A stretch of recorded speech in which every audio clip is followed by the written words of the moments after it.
Baxın, gözləri bağlayıram. Aha. Səni dəyişdiririk. Amma sıxışmır. Axırda mən cavanlaşacağam da axırı. 100 Axırı cavanlaşacağam İndi da. cavansan məncə. Çəkirsən yoxsa? Ha, Hə. görür səni. Gözəllik nə tələb eləyir? Qurban. Qurban, bəli. O qurban da bu gün sənsən, aşağı bax. Aha.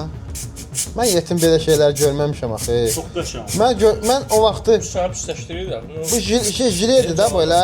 Çox qəşəngdir. Bu jiletdir də vurursan darıyarsan ha. Vaxtı da saçı düzəltirsən də vururum. Hə, bu elə bir saçı düzəldir də bu. Saçı vərçidir. Hə, Düzləşdiririk.